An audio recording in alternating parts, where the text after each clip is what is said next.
Welcome to the Trellis Growing Series.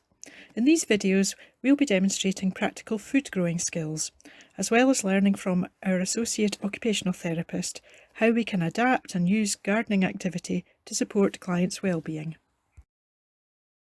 The subject of this video is growing tomatoes, how to grow them, how to save seed, how to ripen the fruit, and suggestions as to how you can use them. But first, Gilly, the occupational therapist, will introduce herself and talk through some of the benefits of gardening activities in general and how they may benefit your clients' social, physical and mental health. Hello, my name is Gilly and I'm an occupational therapist.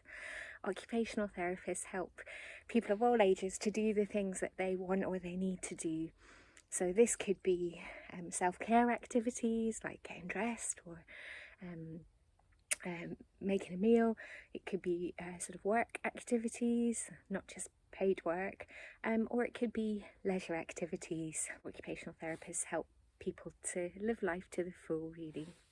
Gardening's a great activity.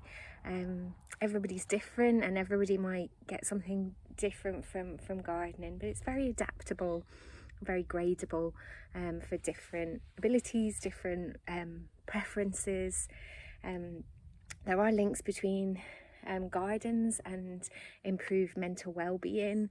It's a way of increasing our physical activity, which is good for us, and also potentially reducing social isolation too. The Mental Health Foundation and the NHS, so there's 5 ways to well-being. The first one is connecting with others. The second one is being physically active. The third one is about learning new skills. Fourth one is about giving to others. And the fifth one, paying attention to the present moment and what's around you. And this activity is a great activity for kind of each of those things. So there's 5 ways to well-being in this activity. The first one is connecting with other people. I think that going through this activity step by step with somebody else is something that could help us to connect with other people. Food is something I think that brings us together, and sharing a meal or a snack with the produce and sampling it can help connect us with other people. Connecting up with schools and young people. Maybe the school might be growing their own vegetables, or perhaps with a local allotment society.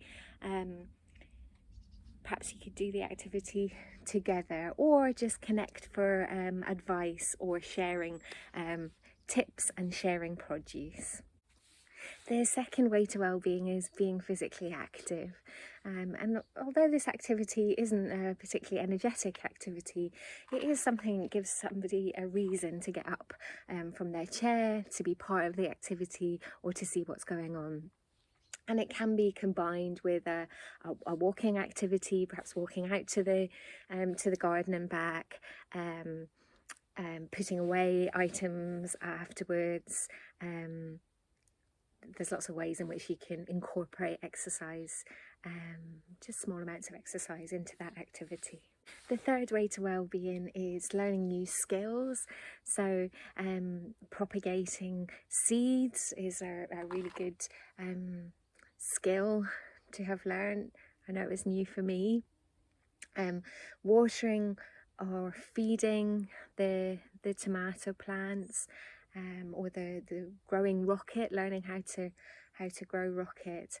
I think often if you work with older people in particular have lots of skills to share with people. In a gardening group that I was involved with, we had a couple of people who had been prize-winning vegetable growers in previous years, and they had a lot to share and give. The next way to well-being is about giving, and giving to other people makes us feel good. So that might be something like I was mentioning, about sharing advice and tips and sharing that knowledge and experience of perhaps growing vegetables. but also it could be about sharing the produce from the activity, or sharing those seeds that you've saved with somebody else, so they can go on and grow their own tomatoes. And the last way to well-being is about paying attention to our surroundings and paying attention to the present moment. So being mindful, and that can help us to put our troubles aside or our worries aside for a little bit. And one way of doing this is to focus our attention on each of the senses for a few minutes. So focusing on what you can see, what you can smell. How does the tomato look? How does it feel? What about the different textures of it? Sense of smell. So what does that tomato smell like? And then taste, of course. So putting it in your mouth and really noticing how it tastes, how it feels. So stimulating those senses and really focusing in on that, and supporting somebody to do that can help us to pay attention to the present moment and be mindful.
Hello, it's autumn, it's October, and it's a great time to save some tomato seed.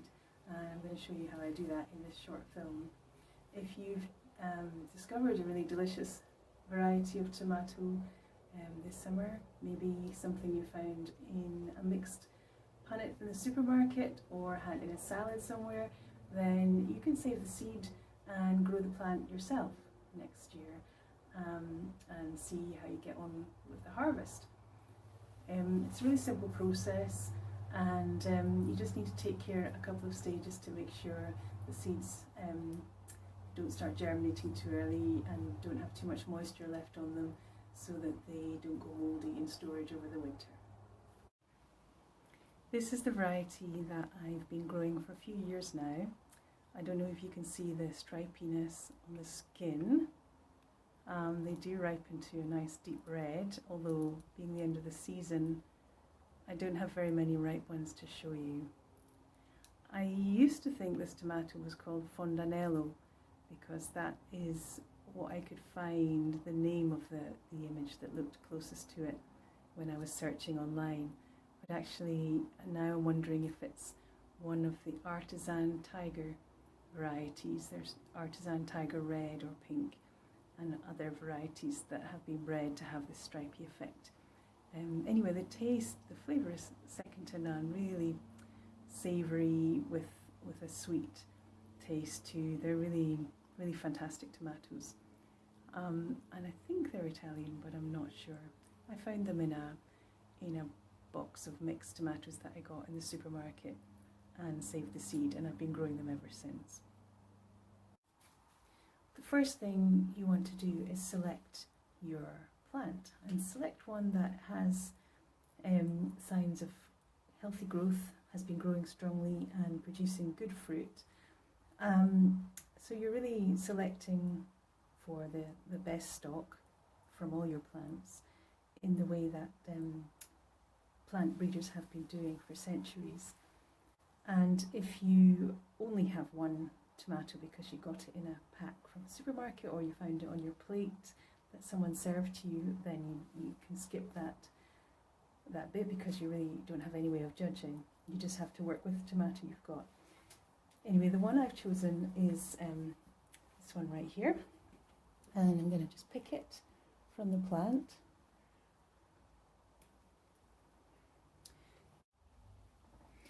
Once you've chosen your tomato, which is hopefully nice and ripe, and a little bit of give in this one here, so it shows it's ripe and the colour's good, it's nice and mature. You're going to cut it open.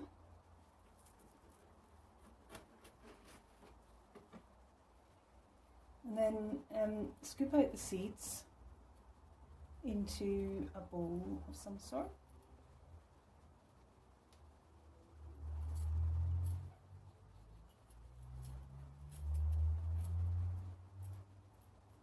And then keep the rest for eating, obviously. Oops. That wasn't meant to happen. Once you've done that, you'll see that each individual seed has a kind of sack of jelly around it. And that jelly is a kind of protective gel that has an inhibitory effect on germination. So really you want to get rid of that so that when you come to sow them next year, the gel won't stop them germinating. So what I do is I just leave them for a few days in this in their own juice and with the jelly around each seed. I leave them to just dry out, and then I rub them through a sieve once they've dried out and wash off the jelly and the juice. So you put that through a sieve, you rinse it off, and then you just have the seeds without the jelly anymore. And then I spread it on a square of, spread the washed seeds on a square of greaseproof paper.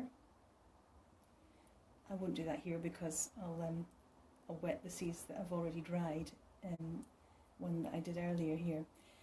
So that's maybe going to take about 2 to 3 days, just on a windowsill or somewhere out of the way in your kitchen. And then scrape them out of the sieve onto a square of greaseproof paper and let them dry overnight. And what you'll be left with is some dry, separated tomato seeds. They might stick together a little bit, in which case just separate them out and leave them to dry maybe another overnight.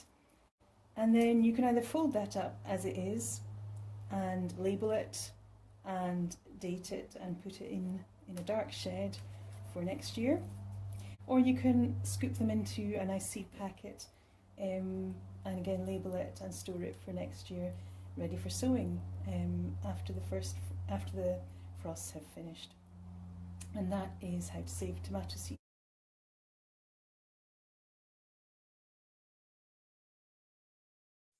As daylight and sunshine wanes and the temperatures start to drop below 10 degrees, the tomato plant will really struggle to ripen any existing tomatoes growing.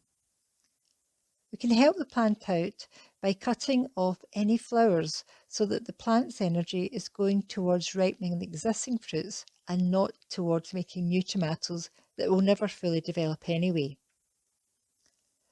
Also, try reducing the amount of water given and cut out all feeding, and this can stress the plant into finishing its natural life cycle, i.e. ripening those green tomatoes. Or pick the green fruits and place inside newspaper or paper bags. Some folks put in an apple which releases a gas which can help with the ripening process also. However, because the fruits have been separated from the vine, sugars will no longer be manufactured. The colours should change to orangey red, but the tomato itself won't be as vine ripened sweet. But if you have space somewhere that doesn't necessarily have light but keeps a temperature around 18 degrees, take the whole tomato vine out of its grow bag or the soil and hang it upside down in this cosy corner, and the fruit should continue to ripen along with the sugary juices intact. And once the tomato plant is completely exhausted, don't be tempted to add it to your garden compost heap, as tomato plants are prone to harbouring disease, pests and fungus that could sneak into your compost pile and be problematic further down the line. But in the meantime, enjoy seeking out a flavoursome tomato and saving its seed for next year.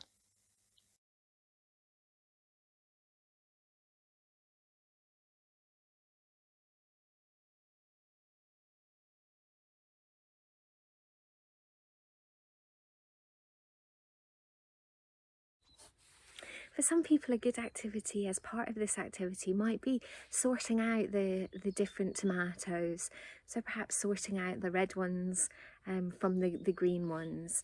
A sorting activity might be good for somebody who perhaps might struggle to take part in other aspects of the activity, might find it a wee bit more difficult. It keeps them involved and included, and it might be the just right challenge for that person, which is what you're looking for. Something perhaps not too difficult, but not too easy for the person either. So the part of the activity where you're scooping the seeds out of the tomato might be a little bit fiddly. I suggest maybe using a spoon instead of a knife.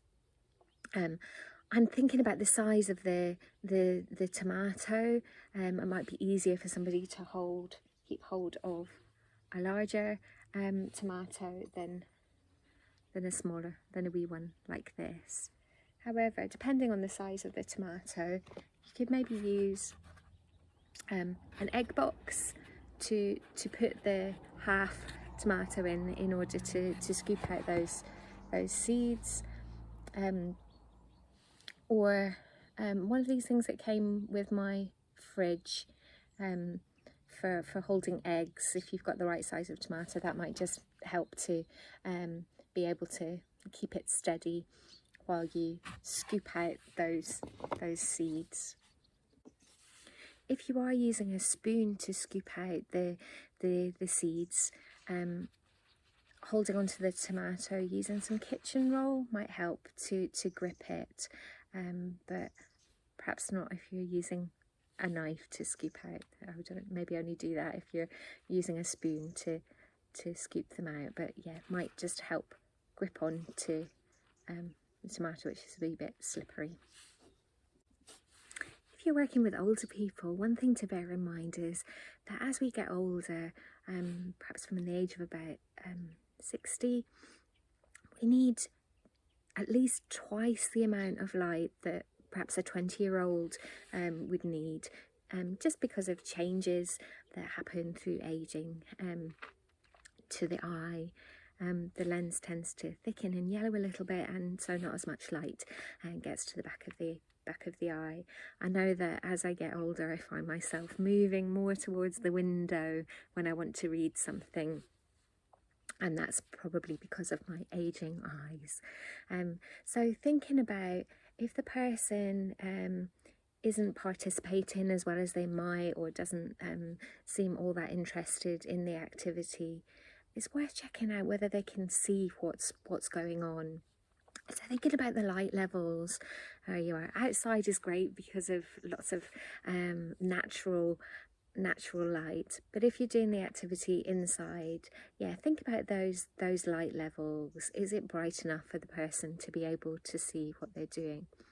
However, glare is something that's a little bit more difficult for an older eye to contend with.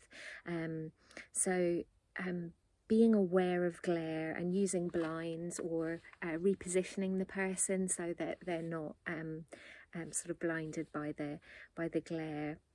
Again, as I get older, I've noticed that I use my sunglasses a lot more than I used to when I was younger, and that's perhaps because as I get older, my eyesight's changing. My glare's a little bit more difficult to tolerate, and if you're outside as well, being aware of glare and reflection and things that can be a bit difficult, make it a bit difficult for people to see what they're doing. So things like a hat or a parasol, or move into another part of the outside area might help with that.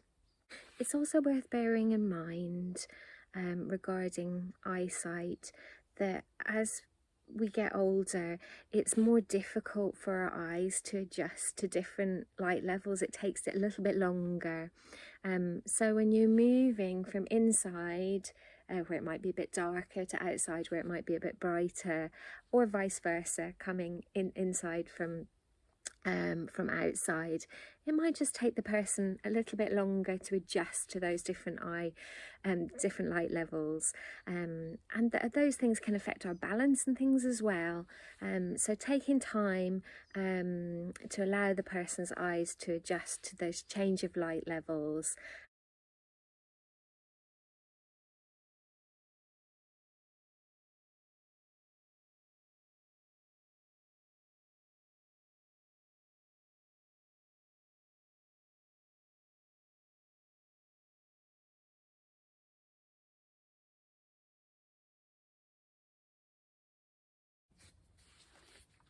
A nice extension activity for this is making seed packets to put the packets in. This can be done alone or in a group, and each packet could be as individual as the person making it. Another idea for an extension activity for this one is greenhouse care. If you've got a greenhouse, perhaps giving it a bit of a clean out, washing the windows, perhaps using an old-fashioned chamois or a sponge and a bucket. You could perhaps use an extendable pole that you can get for the higher up bits if they're difficult to reach. Another nice extension activity is making a salad dressing, especially the bit where you're mixing it all together, so you can put it in a bottle and shake, shake, shake. You could even shake, shake, shake to the music. But yeah, making a salad dressing is a nice way, and that is something that's nice to use when you're eating the tomatoes, or maybe you've made a salad using the rocket that you've grown, and so a little bit of dressing on top of that. Something with a bit of a zing that might tempt the taste buds might be good. If you're working with older people, sometimes our taste buds change a little with age. sometimes medications and things can change that as well. But taste buds can change a bit with age, and people can sometimes find that food's a little bit bland. So you might see people adding an extra bit of sauce or an extra bit of salt onto things, or where they previously didn't really care much for spicy food, they've got a wee taste for something a bit spicier or sweeter as well. So rocket, actually, because it's quite peppery, it adds a bit of flavour. But yeah, making a salad dressing to put on your rocket and your tomatoes and your salads is another extension activity. This next idea for an extension activity I got from a colleague many years ago, and it's making an edible collage. So you can use different colours or sizes of tomatoes, slice them in different ways, use other vegetables or fruits. You can make a silly face, or you could make like a mosaic and make patterns with all the different shapes and colours. You can take a photo of it and create a little art gallery. It's quite a fun activity to do with people of all ages.